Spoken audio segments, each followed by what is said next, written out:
देखो यार, जो क्लास 8th की आपकी ये एनसीईआरटी की एक्सरसाइज है ना, यानी 3.4, इसको करने के लिए आपको एक चीज़ पता होनी चाहिए बहुत अच्छे से। अगर वो आपको पता है तो आप इस एक्सरसाइज का कोई भी क्वेश्चन आराम से कर लोगे, और अगर नहीं पता है तो दिक्कत होगी। वो चीज़ क्या है? वो है प्रॉपर्टीज़ ऑफ क्वाड्रिलेटरल।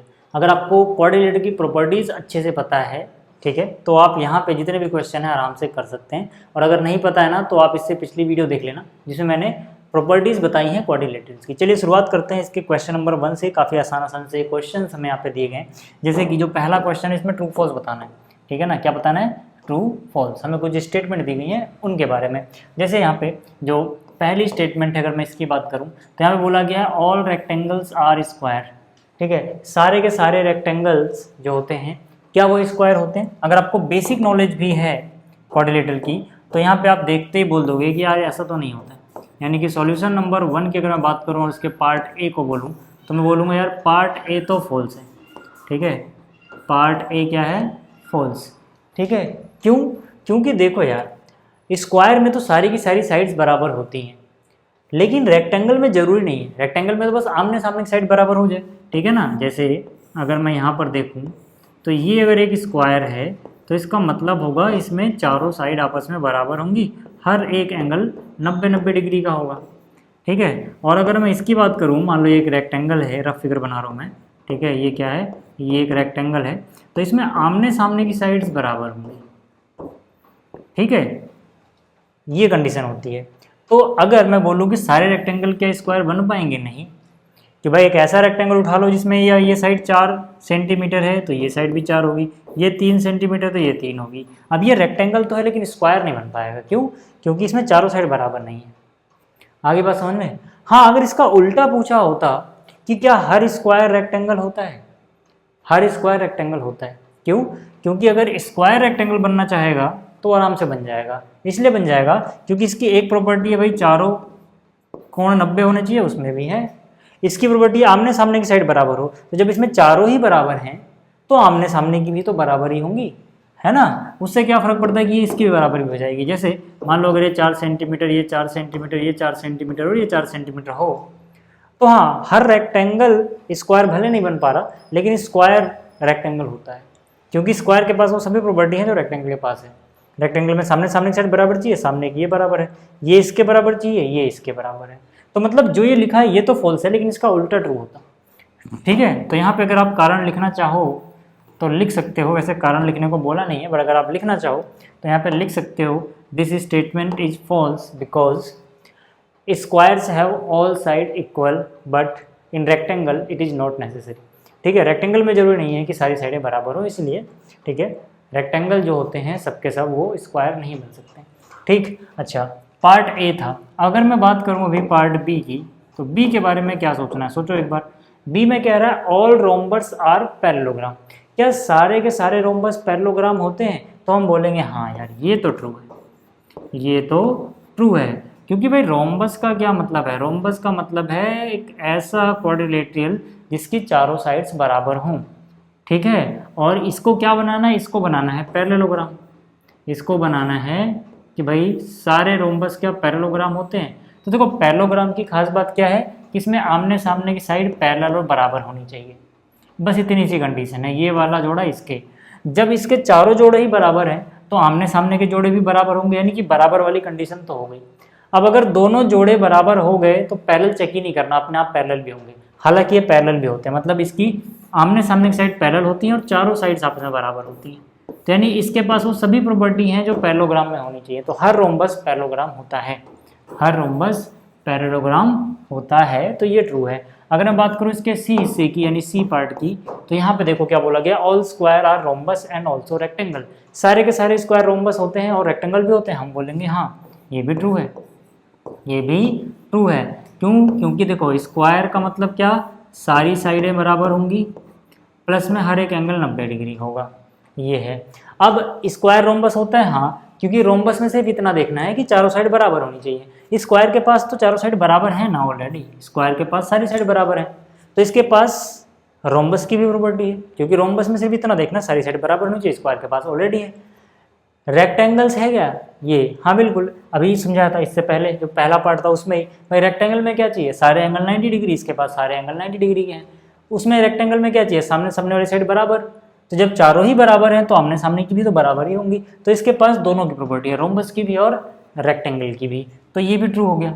ठीक है। अच्छा, अगर मैं बात करूँ इसके डी पार्ट की, तो ठीक है, आप कारण चाहो तो लिख सकते हो। डी पार्ट की बात करूँ तो डी पार्ट में ठीक है क्या है, all square are not parallelograms. क्या सारे स्क्वायर ठीक है पैलोग्राम नहीं होते हैं, ये फॉल्स है। क्यों?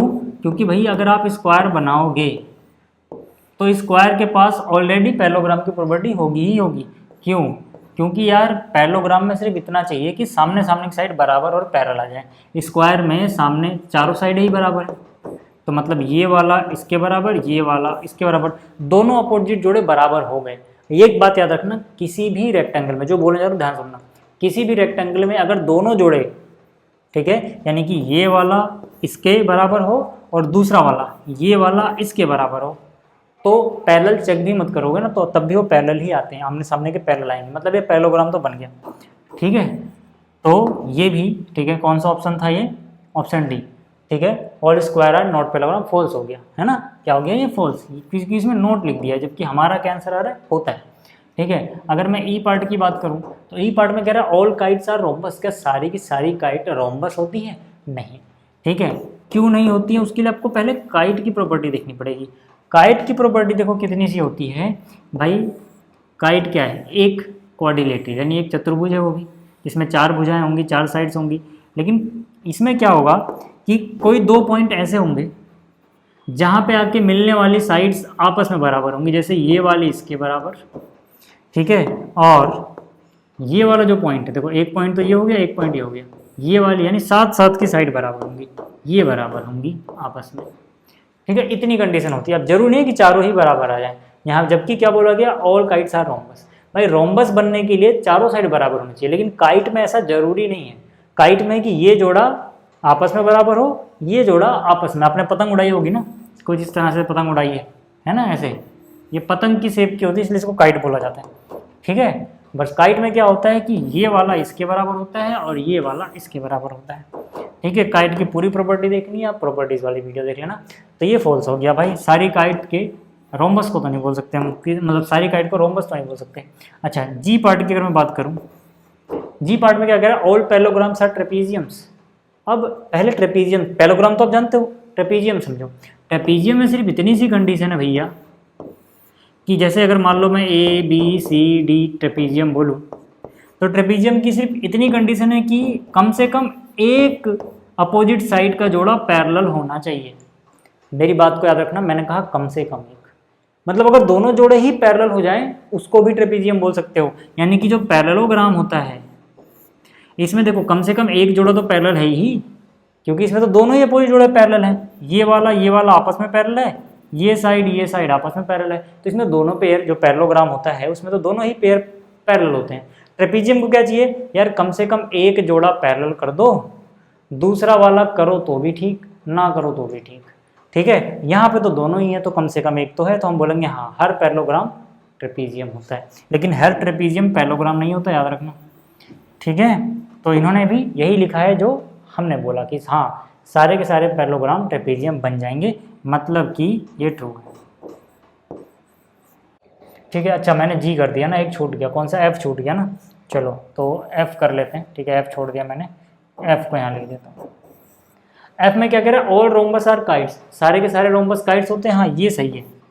ठीक है, ये सही है। क्यों? क्योंकि अभी हमने देखा था रोम्बस का मतलब है इसमें चारों साइड बराबर। ठीक है, रोम्बस का मतलब जिसमें 1 2 3 4 चारों साइड बराबर हो, जबकि काइट का क्या मतलब है, काइट का मतलब भैया ये वाला जोड़ा इसके बराबर होना चाहिए, ये वाला जोड़ा इसके बराबर होना चाहिए। अब मुझे एक बात बताओ, अगर मैं देखूं तो जब चारों ही बराबर होंगे तो ये वाला इसके बराबर है, ये वाला इसके बराबर है, ऐसे भी तो कह सकता हूँ अगर मैं आपस में ना देखूं, मतलब इसके पास काइट की प्रॉपर्टी होती है, क्योंकि इसको सिर्फ इतना चाहिए काइट बनने के लिए भाई कि ये वाला इसके बराबर होना चाहिए। ऐसे चेक कर लो ना, अगर समझ में नहीं आ रहा तो काइट को देख के चलो। ठीक है, जो बनाना है रोम्बस को काइट बनाना ना, काइट को देख के चलो, काइट में ये इसके बराबर होना चाहिए। ठीक, तो रोम्बस में तो चारों ही बराबर हैं तो ये इसके बराबर है, पहली कंडीशन ट्रू हो गई। दूसरी बात, ये वाला जोड़ा इसके बराबर होना चाहिए, तो इसमें भी ये वाला इसके ही बराबर है, ये भी ट्रू हो गई। काइट में कहीं ऐसा नहीं बोला जाता है कि ये दोनों साइड जरूरी है कि अलग ही हों, ये नहीं बोला जाता। काइट में ये बोला जाता है कि ये दोनों आपस में बराबर, ये दोनों आपस में बराबर। लेकिन अगर चारों बराबर होते हैं तो भी चलता है। तो यहाँ पे चारों ही तो बराबर होती है ना रोम्बस में, तो ऑल रोम्बस आर काइट ठीक लिखा है, एफ ट्रू है। ठीक है, जो एफ पार्ट है वो ट्रू है। जी हो गया। एच की बात कर लेते हैं साहब। एच पार्ट देख लो। ठीक है, एच वाला हिस्सा इसको एक बार मिटा दूँ मैं पहले। देखो एच में क्या कह रहा है, ऑल स्क्वायर आर ट्रेपीजियम। क्या सारे के सारे स्क्वायर्स ट्रेपीजियम होते हैं? हाँ होते हैं। यहाँ पे हम क्या बोलेंगे, ट्रू। ठीक है, ट्रेपीजियम क्या होता है? ठीक है, अभी मैंने आपको सिखाया था, ये होता है ट्रेपीजियम। ठीक है, अब स्क्वायर में चारों साइडें बराबर होती हैं, तो और आमने सामने की साइड पैरेलल भी होती है। देखो ना, स्क्वायर ऐसा दिखता है, तो स्क्वायर में ये 90 ये 90 है, तो यानी कि स्क्वायर में सामने वाली साइड पैरेलल भी होती है। तो एक जोड़ा तो पैरेलल हो गया, हालांकि इसमें दोनों जोड़े होते हैं। बस ट्रेपीजियम बनने के लिए क्या चाहिए भाई, एक जोड़ा पैरेलल कर दो कम से कम। तो स्क्वायर के पास है तो यार दोनों ही जोड़े पैरेलल, तो कम से कम एक तो हो ही रहा है, तो ट्रेपीजियम होता है। ठीक है, तो यानी ये भी ट्रू। उम्मीद कर रहा हूँ कि आपको ये पार्ट समझ में आ गया होगा पहला। अब बात करते हैं जरा दूसरे पार्ट की। क्वेश्चन नंबर 2 में देखो क्या बोला गया है। क्वेश्चन नंबर 2 में यहाँ पे बोला गया है कि भाई आइडेंटिफाई कर दो all the quadrilateral that have these properties. पहली प्रॉपर्टी क्या है भाई, चारों साइड्स इक्वल लेंथ की होनी चाहिए। तो चारों साइड इक्वल लेंथ की किस में होती है? अगर मैं बात करूँ यहाँ पे सॉल्यूशन 2 के पार्ट ए की, तो मुझे बताओ चारों साइड कहाँ कहाँ बराबर होती हैं? ठीक है, रोम्बस में चारों साइड बराबर होती हैं। ठीक है, और स्क्वायर में चारों साइड बराबर होती है। ठीक है, तो यहाँ पे रोम्बस एंड स्क्वायर इसका आंसर हो जाएगा। पार्ट बी की अगर मैं बात करूँ, जो बोला 4 राइट एंगल, 4 राइट एंगल किस में होते हैं भाई? स्क्वायर में होते हैं। ठीक है, स्क्वायर में होते हैं और रेक्टेंगल में होते हैं। ठीक है, अगर आपको इमेज से समझना है तो आप समझ सकते हो। रोम्बस मतलब कुछ ऐसा दिखता है, चारों साइड बराबर, चारों साइड अगर बराबर होंगी तो इक्वल लेंथ की हो गई। स्क्वायर कुछ ऐसा दिखता है, चारों साइड बराबर और ईच एंगल 90 डिग्री। ठीक है, और यहाँ भी आप समझ गए होगे यार। ठीक, अब देखो जो क्वेश्चन नंबर 3 से बोला गया, explain how a square is a quadrilateral, a parallelogram, a rhombus, a rectangle. मतलब जो स्क्वायर होता है वो ये सारी प्रॉपर्टीज अपने अंदर रखता है, उसको ये सभी बोला जा सकता है। ऐसा क्यों, इसका एक्सप्लेनेशन हमें देना है। तो अगर मैं बात करूँ पहले पार्ट की, है ना, सॉल्यूशन नंबर 3, ठीक है, पार्ट नंबर 1, ठीक है, इसकी अगर मैं बात करूँ तो इसमें मुझे बताना है कि भाई स्क्वायर क्वाड्रिलेटरल कैसे है। क्वाड्रिलेटरल क्या होता है? एक ऐसा पॉलीगन जिसके पास नंबर ऑफ साइड्स हों 4। तो क्या स्क्वायर के पास भी 4 होती हैं? हाँ। क्या स्क्वायर एक पॉलीगन होता है? हाँ। तो स्क्वायर क्या होगा, एक क्वाड्रिलेटरल हो जाएगा। तो हम बोलेंगे यहाँ पे a square is a quadrilateral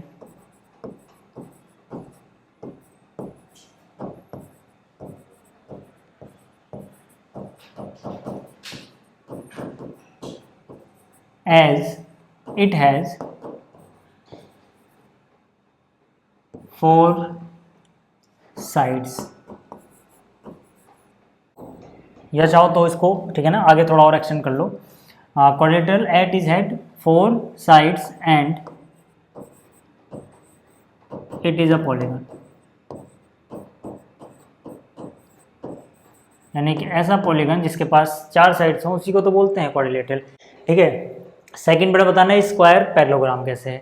ठीक है, तो स्क्वायर पैरेललोग्राम कैसे है, इसका सिंपल सा रीजन जो हम लिखेंगे वो ये है, because opposite sides of square are equal. देखो यार, पैरेललोग्राम में क्या होता है कि जो आमने सामने की साइड्स होती हैं वो बराबर होनी चाहिए। यानी कि ए बी के सामने जो साइड आ रही है वो ए बी के बराबर होनी चाहिए और बी सी के सामने जो आ रही है वो बी सी के बराबर होनी चाहिए। अब हमें पता है कि स्क्वायर में तो सारी साइड ही बराबर होती हैं, तो आमने सामने भी तो बराबर होंगी। तो हमें ये आंसर जो लिखना है वो उसी हिसाब से लिखना है जो इसकी प्रॉपर्टी है। अब ये प्रॉपर्टी स्क्वायर में कैसे है वो दिखाना है, तो हम बोलेंगे because opposite sides of square are equal. हालांकि हमें पता है स्क्वायर में चारों ही बराबर होती हैं, बट हमें लिखना है इसके हिसाब से। ठीक है, ताकि ये वो कैसे है ये पता लग सके। ऐसे ही देखो तीसरा जो पार्ट है उसमें क्या है कि स्क्वायर रोम्बस है कैसे, ये बताना है। तो यहाँ पर भी फिर से हम इसके अकॉर्डिंग लिखेंगे। मतलब यहाँ पर क्या है, रोम्बस। रोम्बस की क्या खास बात है, चारों साइड बराबर होती हैं। तो हमें देखना है कि क्या स्क्वायर के पास चारों साइड बराबर होती हैं, बिल्कुल होती हैं। तो अब जो तीसरा पॉइंट लिखा जाएगा वो इसके हिसाब से लिखा जाएगा। तो यहाँ पे हम क्या लिखेंगे, हाँ ऐसा है, because all sides of square are equal.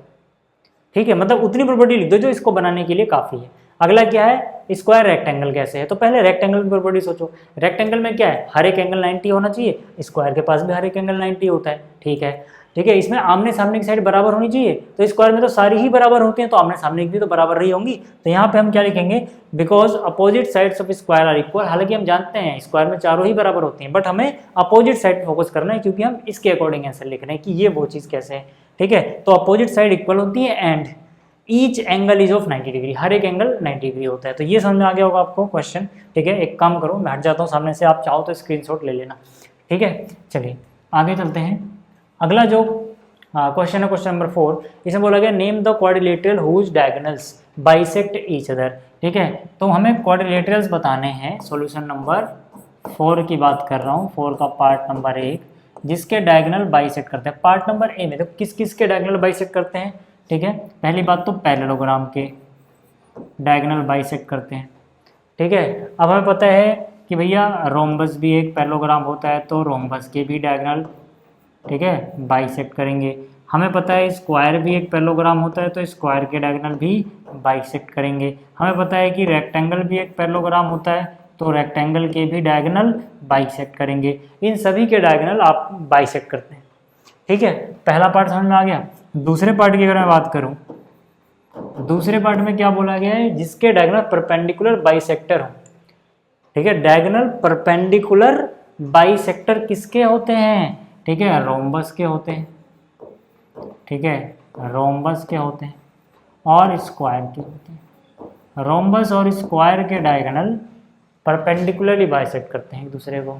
ठीक है, अगर मैं फिर से अब तीसरे पार्ट की बात करूं, तो तीसरे पार्ट में क्या बोला गया है, तीसरे पार्ट में बोला गया है आर इक्वल। डायगोनल इक्वल किस में होते हैं, डायगोनल इक्वल होते हैं स्क्वायर में, ठीक है, और रेक्टेंगल में। ये सारी प्रॉपर्टीज मैंने आपको पढ़ा रखी है बहुत अच्छे से।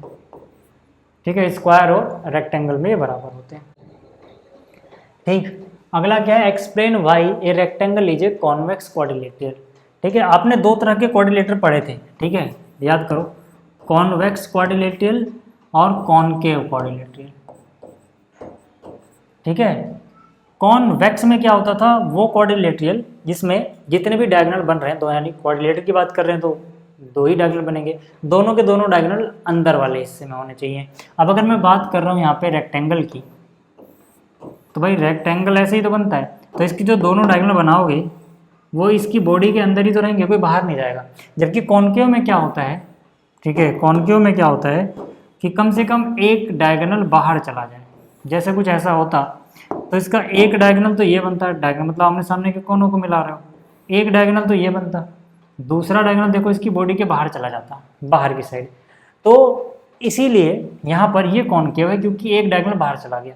जबकि कॉन्वेक्स का मतलब ही होता है इसमें जितने भी डायगोनल बने वो सबके सब अंदर ही हों। अब यहाँ कोऑर्डिनेटर की बात की जा रही है तो दो ही डायगोनल बन रहे हैं, इसलिए अंदर है। पेंटागन की बात की जाती है, हेक्सागन की बात की जाती है, किसी की बात की जाए, जितने भी डायगोनल बनेंगे अगर वो सब बॉडी के अंदर आ रहे हैं, यानी इनसाइड दी जो भी है, रेक्टेंगल, पेंटागन, हेक्सागन, उसके अंदर आ रहे हैं तो वो कॉन्वेक्स होगा। कोई भी एक बाहर चला गया तो वो कॉनकेव होगा।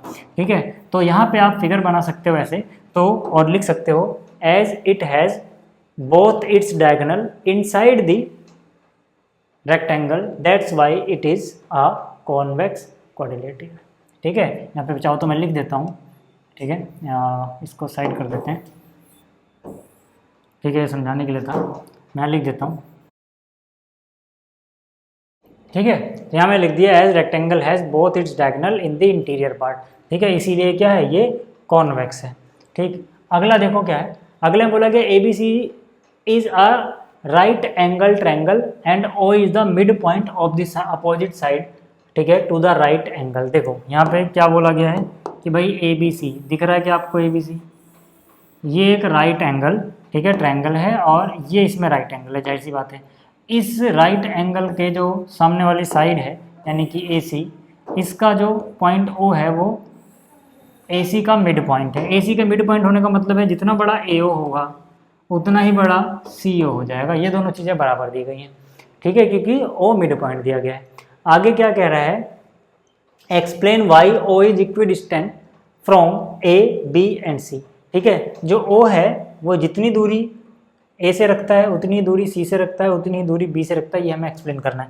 तो देखो यार बहुत आसान सा क्वेश्चन है। सबसे पहली बात हमें गिवन क्या है, हमें गिवन क्या है, गिवन है कि भाई जो एंगल बी है वो 90 डिग्री है, ठीक है, और ओ मिड पॉइंट है, मतलब ओ ए और ओ सी बराबर है, सीधा लिख दे रहा हूँ मैं, ओ ए बराबर ओ सी के है, ये सारी चीज़ें गिवन है, ठीक है, हो गया है मिड पॉइंट ए सी का।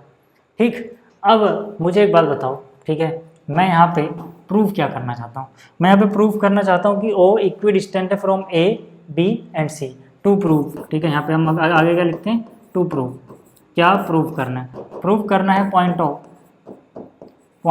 ओ is equidistant from A B and C, ठीक है।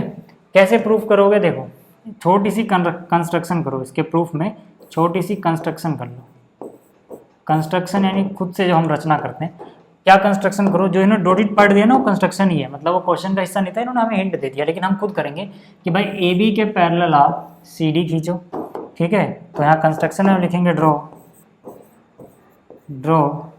ए B parallel to C D and BC के पैरेलल AD खींच दो, BC के पैरेलल AD खींच दो।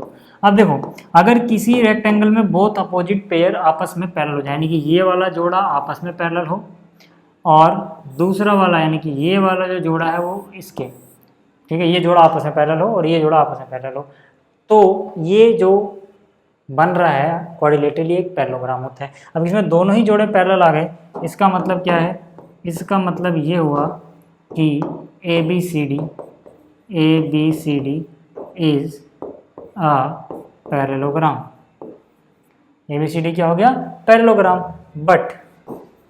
बट एंगल बी तो 90 है, और आपको पता होना चाहिए अगर एक पैरेललोग्राम का एक भी एंगल 90 हो गया, कोई पैरेललोग्राम हो, याद रखना इस नियम को, कोई पैरेललोग्राम हो उसका एक भी एंगल 90 डिग्री आ जाए तो रेक्टेंगल बन जाता है। इसका मतलब क्या, जैसे इस पैरेललोग्राम का एक एंगल 90 आया, हम बोल सकते हैं ABCD इज अ रेक्टेंगल, ठीक है, ABCD क्या है, एक रेक्टेंगल है। अब यार देखो अगर ABCD एक रेक्टेंगल है और हमें बताया कि रेक्टेंगल के डायगोनल तो बराबर होते हैं, ध्यान से देखना, रेक्टेंगल के डायगोनल बराबर होते हैं, मतलब जितना बड़ा ये डायगोनल है उतना ही बड़ा ये डायगोनल है, और रेक्टेंगल के डायगोनल एक दूसरे को बाइसेक्ट भी करते हैं, है ना। अब तुम मुझे एक बात बताओ, अगर मैं तुमसे ये बोलूँ कि ये एक रेक्टेंगल बन चुका है, ठीक है, तो तुम सीधा सीधा कह सकते हो अगर ये रेक्टेंगल है तो इसका डायगोनल जो BD है और इसका डायगोनल जो AC है वो बराबर होंगे, और बाइसेक्ट भी करेंगे, यानी बाइसेक्ट करेंगे, बाइसेक्ट मतलब ये टुकड़ा इस टुकड़े के बराबर होगा और ये टुकड़ा इस टुकड़े के बराबर होगा, लेकिन जब दोनों ही बराबर चीज़ों के आधे आधे टुकड़े हैं तो चारों ही बराबर हो जाएंगे। सोचो ना, अगर ये 10 सेंटीमीटर है तो ये भी 10 सेंटीमीटर होगा, तो ये 10 का आधा 5 आएगा, तो ये भी तो 10 का आधा 5 आएगा, ये भी 10 का आधा 5, ये भी 10 का आधा 5, यानी कि मैं डायरेक्ट क्या बोल सकता हूँ कि अगर ये रेक्टेंगल है तो पक्की बात है ये वाला टुकड़ा इसके भी बराबर होगा, इसके भी बराबर होगा, इसके भी बराबर होगा। हमें लास्ट वाले से मतलब नहीं है, बस मैं क्या दिखा देता हूँ, इन तीनों को बराबर, यानी कि OA बराबर OB बराबर OC, ठीक है। तो यहाँ से मैं क्या बोल सकता हूँ, यहाँ से मैं बोल सकता हूँ भाई इसका मतलब हो गया OA बराबर OB बराबर OC। इसका मतलब क्या है, पॉइंट O जो होगा, ठीक है, point O is equi distance, ठीक है, equi distant from A B and C, ठीक है, क्योंकि O का डिस्टेंस आप A से ले रहे हो, O का डिस्टेंस आप B से ले रहे हो, O का डिस्टेंस C से ले रहे हो, तीनों बराबर आ रहे हैं, मतलब वो बराबर बराबर दूरी पे है। तो ये था, ठीक है, आपकी एक्सरसाइज 3.4 का सॉल्यूशन। उम्मीद कर रहा हूँ आपको समझ में आया होगा। मिलेंगे जल्दी अगली वीडियो में। इस वीडियो को देखने के लिए धन्यवाद।